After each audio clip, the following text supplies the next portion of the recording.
Olá, o nosso abraço a todos. Quero conversar com vocês hoje sobre um tema muito interessante, um assunto que move as pessoas, que é o tema da paciência. E eu quero lembrar com vocês o texto sagrado que diz lá no Salmo 40: esperei com paciência no Senhor, e Ele se inclinou para mim e ouviu o meu clamor. Eu gostaria que você entendesse que é necessário termos paciência, porque Deus está no controle. E quero chamar a atenção também de vocês para um pensamento bíblico que nós vemos em Provérbios, que nos diz que a esperança que se adia adoece o coração. Uma das maiores dificuldades do ser humano é esperar. Nossa paciência normalmente é curta. Queremos que tudo aconteça do nosso modo e do nosso tempo, pelo nosso imediatismo. O cantor popular traduz isso assim: bem, vamos embora, porque esperar não é saber, quem sabe faz a hora, não espera acontecer. É isso que canta Geraldo Vandré, e foram cantados em passeatas da vida, em movimentos da vida, e nas escolas, quando nós ouvíamos, quando os professores traziam essas músicas para fazer arguição e pensamentos políticos. A vida é assim. As pessoas pensam desse jeito. O século XXI é o século do imediatismo. É o século do fast food. Tudo precisa funcionar dentro das leis do imediatismo. E queremos que Deus haja dentro desse imediatismo. Não temos paciência para esperar um dia, esperar um mês, um ano.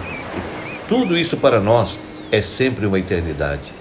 Muitos têm uma esperança que não se desespera. Isso é importante.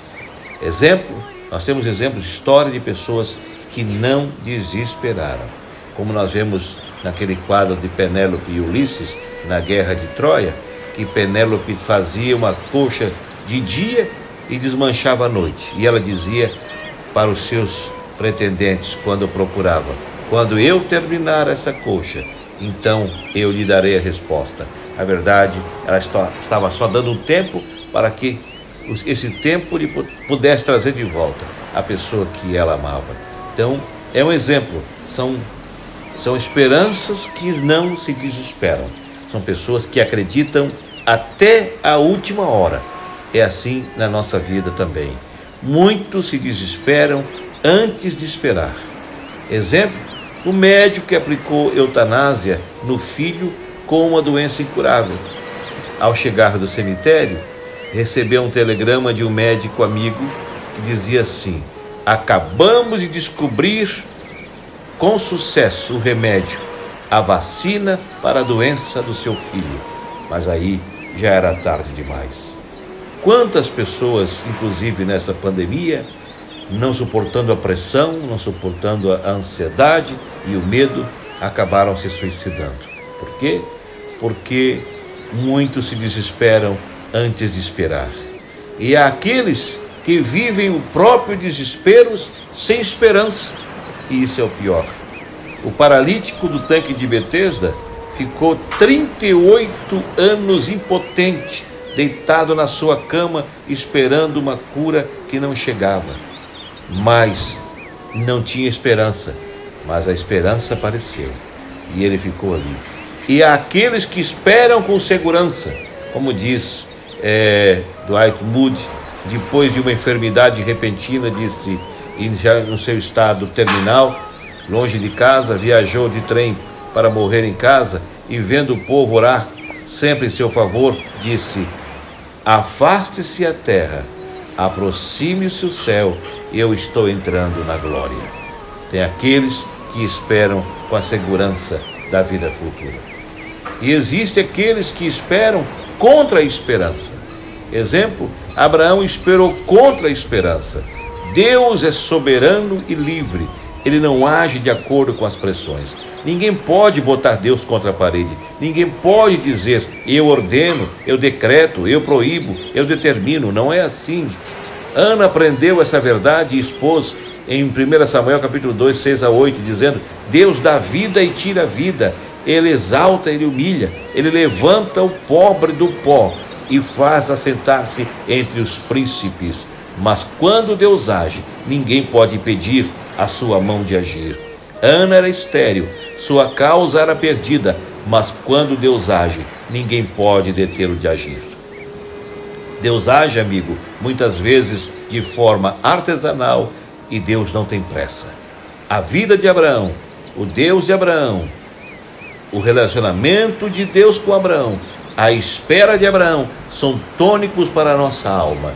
Vamos olhar para Abraão e aprender com a sua paciência, a esperança que não desespera.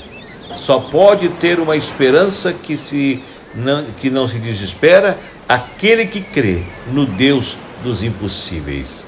Ele começou a imaginar e a peregrinar e ouvir a palavra de Deus com 75 anos de idade, conforme Gênesis 12:4. Aos 75 anos de idade, estamos pensando em quê? Em aposentadoria. Aliás, a maior parte desse país já estão aposentados com quase metade dessa idade. E muitos já penduraram as suas chuteiras, como nós dizemos coloquialmente, né? E uns de repente pensam em comprar uma cadeira de balanço, encerrar a sua carreira, comprar um sítio, comprar algo para ficar, para descansar, uma casa de praia. Sim, todos buscam um jeito de ficar na sua velhice.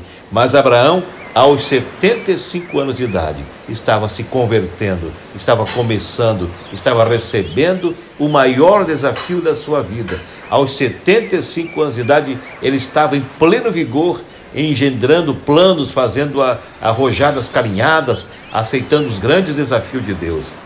Não há hora, não há tempo, não há idade de Deus para chamar você, para desafiar você, para começar um novo projeto com você.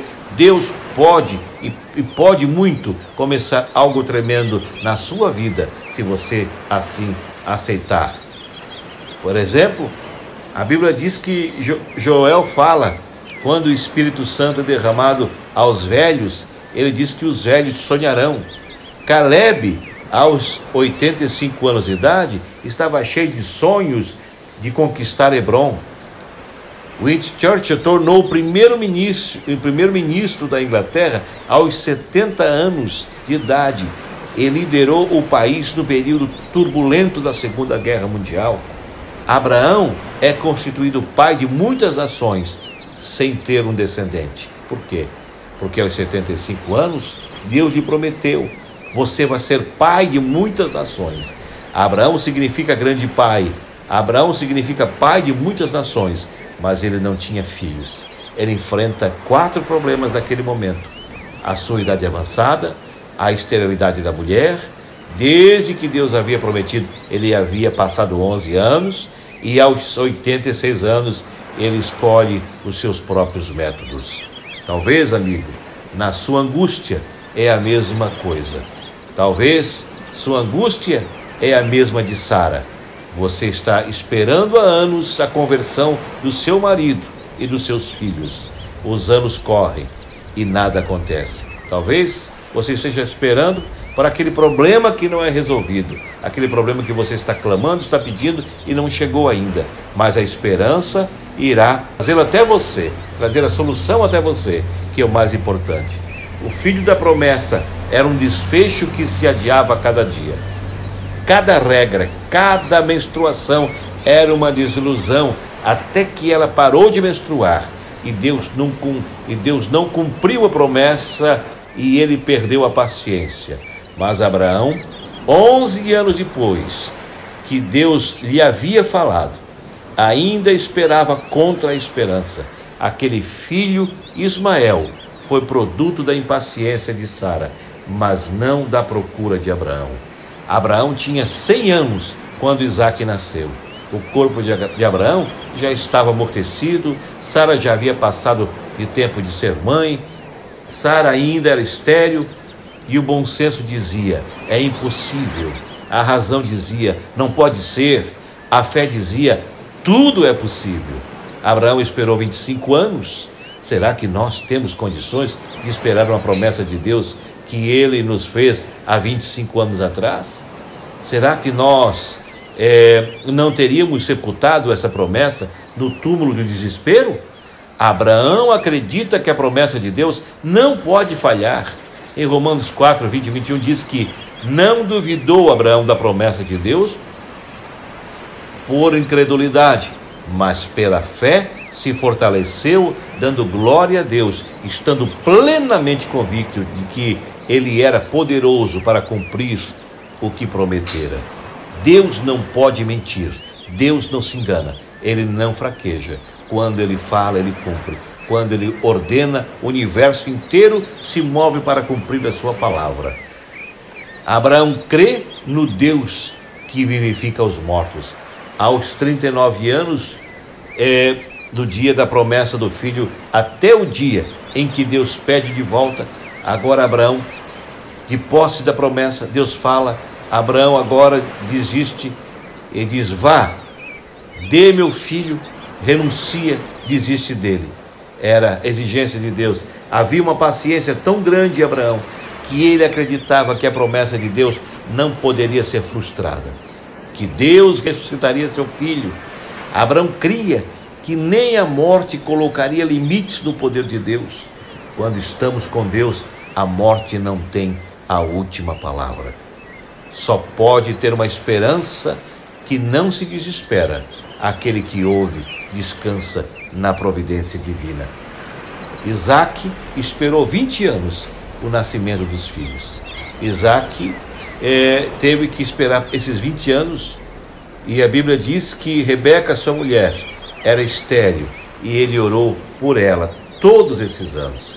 Quantas noites ele orou por Rebeca, quantas vezes ele colocou aquele problema diante de Deus, quantas vezes Satanás colocou dúvida em sua mente, mas pela perseverança, Deus ouviu suas orações e curou Rebeca, e ela concebeu. Você tem paciência para orar pela cura? Você tem paciência de orar pela restauração do seu casamento? Você tem paciência para uma visitação de Deus em sua casa? Você tem tido paciência de orar pelos seus filhos, 20 anos esperando para que ele venha para Jesus, que ele se liberte do vício, da droga, que ele se liberte da vida dissoluta que está vivendo? Isaac cavava poços e os filisteus iam lá e destruía o trabalho dele, enchia o poço dele de terra. Isaac cavou em Ezeque, ele cavou em Sitna, em Reobote, e em vez disso, em vez de brigar, ele ia em frente cavando buracos, cavando novos poços da sua vida. A vida é assim, às vezes é preciso estar abrindo novos postos, quando o inimigo enche de entulhos. Deus o fez prosperar, porque em vez de brigar por seus direitos, ele aprendeu a sofrer o dano. A Bíblia diz que quando você faz assim, Deus reconcilia com você e com seus inimigos. Os inimigos de Isaac o procuraram para se reconciliar com ele, vendo que ele era um homem abençoado por Deus. Você tem paciência para evitar conflitos, para resolver conflitos, para perdoar o seu semelhante? É assim que a Bíblia nos ensina. Jacó ficou 20 anos fora de casa. Isaac morreu com 180 anos. Há quanto tempo você espera seu filho voltar para casa? Há quanto tempo você espera a conversão do seu filho? Há quanto tempo você espera que seu marido, seu esposo volte para você? Isaac esperou 20 anos a reconciliação com seus filhos. Há quanto tempo você espera a paz do seu lar? Há quanto tempo você espera a reconciliação com aquela pessoa que você brigou no passado? Só pode ter esperança, que não se desespera, aquele que crê no Deus das grandes transformações. Jacó foi para o Egito com 130 anos. Jacó foi para o Egito, José tinha 37 anos, portanto, quando José nasceu, Jacó tinha 93 anos. Jacó ficou em Padan-Aram, na casa de Labão, 20 anos. 14 anos serviu o sogro para casar-se com Raquel. Jacó casou-se com 73 anos. Que alento! Isso equivale a alguém que vive 70 anos, até aos 35 anos, não ter se casado. E isso tem levado muita gente a perder a paciência e a esperança. E assim vai. A Bíblia nos dá inúmeras referências e comparações de paciência. de pessoas que esperam com paciência. Há um ditado popular que diz que a esperança é a última que morre. Para muitos, a esperança pode já ter morrido. Mas se você crê no Deus de Abraão, no Deus de Isaac, no Deus de Jacó, você tem que manter uma esperança que não se desespera, pois Ele é que diz, e Ele é que afirma, e Ele é que faz, Ele que vivifica os mortos, é o que clama a existência as coisas que não existem. Ele é o que faz com que a mulher estéril seja alegre mãe dos filhos. Ele que pode o impossível. Faça como Abraão, espere em Deus, ainda contra a esperança. No tempo de Deus, Ele virá ao seu socorro. Duas coisas que Deus não pode falhar: quanto a si mesmo e quanto à sua promessa. Você pode ainda esperar por tudo que você tem clamado, tudo que você tem pedido. Com certeza, Deus haverá de responder a sua oração. E quando nós falamos em paciência e esperança, eu quero relembrar um episódio que aconteceu comigo nos anos 74, 75. Eu era estudante do segundo grau do curso de eletromecânica na Escola Técnica da SATIC em Criciúma, onde ainda resido. E lembro bem disso. Como o curso era um curso técnico, e evidentemente que tinham algumas atividades de prevenção. Antigamente era CIPA, hoje eu não sei qual o nome que se usa. E lembro que nós tivemos um curso de orientação profissional e também de segurança no trabalho. E fora trazido para nós, naquele dia, para nós assistirmos o nosso teatro da escola da SATIC, por sinal muito bonito. E foi passado um filme do incêndio que aconteceu nos anos 70 do edifício Joelma. Muitos talvez não lembram, mas os mais novos talvez tenham assistido pela televisão, pela internet, e os mais antigos lembram porque foi um assunto que mexeu com toda a sociedade, com o Brasil inteiro e até o mundo, porque muitas pessoas morreram naquele incêndio. E eu lembro que naquele filme teve um fato muito interessante, porque nós, ao revermos as cenas daquele episódio, a gente começa a ver aquelas pessoas se jogando para baixo, para a morte, se jogando às vezes do último andar ou do andar que ele via que não tinha mais esperança, que o fogo estava chegando, para não ser consumido pelo fogo. No desespero, muita gente se jogava e a câmera mostrava perfeitamente aquelas pessoas caindo em queda livre e morrendo ao chocar-se com o chão. Mas eu lembro de uma cena em que havia naquele andar, naquele específico andar, onde o cameraman fazia um close e trazia bem perto a imagem de um homem que estava lá, que abanava a sua mão. E do lado daquele cidadão haviam outras pessoas, e de repente uma daquelas se jogou para a morte. E a pessoa que estava lá dentro tentou ajudar, tentou segurar, mas a pessoa precipitou-se para a morte. E aquele homem ficou lá, acenando com a mão, ainda na esperança, e a escada do bombeiro começou a chegar, começou a vir, entre as chamas foi subindo aqueles andares todos. Foi acudindo primeiro os que estavam mais embaixo, e depois foi chegando a vez dele. Quando a escada chegou perto dele, e quando chegou naquele andar, e que ele colocou os pés naquela escada mais giros e começou a descer, de repente o locutor que estava apresentando, que estava fazendo a locução daquele vídeo, daquele material, disse: "Bem-vindo à vida, doutor, porque o senhor teve paciência." Aquele homem teve a esperança e a paciência, e ele continuou descendo devagarinho e recebeu de todos o aplauso que estavam ali embaixo, e todos o receberam e o declararam vitorioso, declararam muito valente por vencer a impaciência, mas guardar consigo a esperança e a paciência.